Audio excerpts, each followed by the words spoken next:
Welcome back to the deep dive.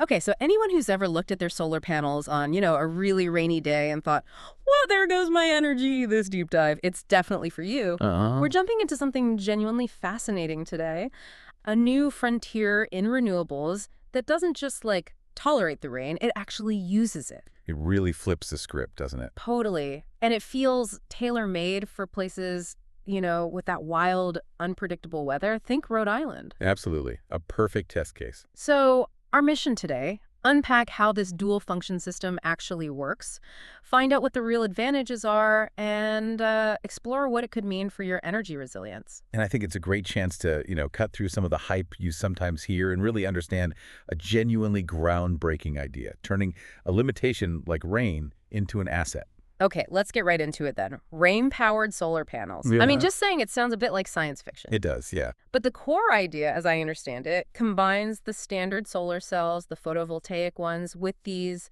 graphene layers. Exactly. Graphene. Think of it as this incredibly thin, like one atom thick sheet of carbon, superconductive. Right, super thin, and that's where the magic happens, because usually rain means gloom, clouds, less solar power. Right. So how on earth do raindrops suddenly start making power? Well, it's actually quite elegant, the science here. It's not just that it works in the rain, but how. Okay. When raindrops hit that graphene layer, which is electron enriched, the ions naturally present in rainwater, things like sodium, calcium, ammonium ions from salts and minerals. Like in regular rainwater. Yeah, exactly. Those charged particles interact with the graphene. It creates a kind of potential difference, like a tiny battery generating current through ion exchange. Wow. So it's the chemistry of the rain itself, not just the impact. Precisely. So you get this dual system, it works like a normal solar panel in the sun, and it keeps working when it rains. That's a huge shift. So any rain will do. It doesn't need special, acid rain or something. No, just natural rainfall. It leverages the basic chemistry. Incredible.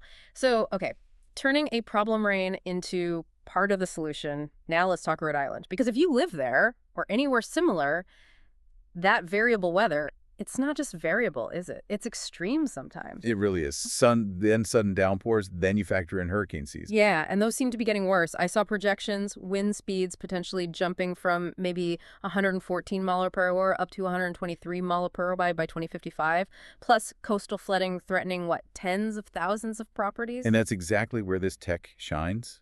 Or, well, works even when it doesn't shine. Right. The all-weather function. Plus, they're designed to be highly storm resilient. We're talking withstanding hurricane force winds. That's a big deal compared to some traditional setups. So less reliance on the grid during outages, potentially. Potentially, yes. Yeah. And the numbers are interesting, too. A 5-kilowatt rain-powered system, estimated around 8,000 kilowatt hours a year. Okay. Compare that to a traditional 5-kilowatt system, maybe averaging 7,037 kilowatt hours. So you're getting a bit more juice overall, especially averaged across all weather. That's a noticeable difference, especially when the grid might be shaky. Okay, but the elephant in the room, cost.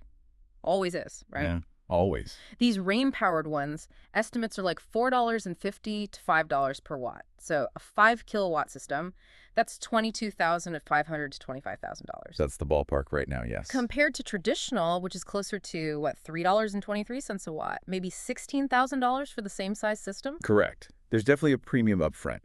And it's important to note the efficiency in rain only is lower currently, maybe 6.5% versus 15-20% for standard panels in sun. So that higher cost, lower rain efficiency, that might seem like a hurdle. What's the real selling point now? Why consider it? It's a fair question. I think the key differentiator is that year-round reliability, the total energy harvested across all conditions, sun and rain. And remember, incentives matter. Ah, right. Tax credits. Very likely, yes. Yeah. The 30% federal solar tax credit should apply. Plus, Rhode Island has its own programs, like the Renewable Energy Growth Program. That can take a significant bite out of the cost. And think about hybrid systems down the line.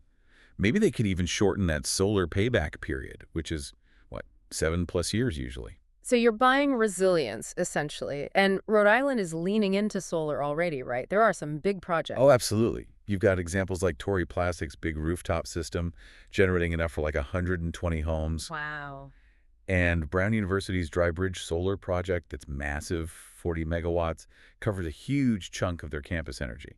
So the state's definitely committed. That sets a good precedent then. So looking forward, what are the bumps in the road? Still hurdles to clear? Sure, the usual things with new tech, Permitting can be slow, maybe some HOA restrictions, you know the drill. Right. Bureaucracy. But there's cool stuff on the horizon too, like AI for maintenance, detecting panel faults super accurately, keeping them running efficiently. And community solar keeps growing, making access easier. Okay, so wrapping this up for the listener, what's the big takeaway for your energy situation? This tech seems to boost resilience, especially if you're in a stormy area. And that dual harvesting, sun and rain, it just feels like such a natural fit for climates like Rhode Island's, an all-weather power source. It really does. And I think, even though it's still early days, it forces us to rethink what renewable energy even means in a world where the climate is changing, where weather is more dynamic. It really poses a question for all of us, doesn't it? For policymakers, developers, even just as individuals. How do we speed up adopting solutions that actually match the world we live in now, not just the one we used to?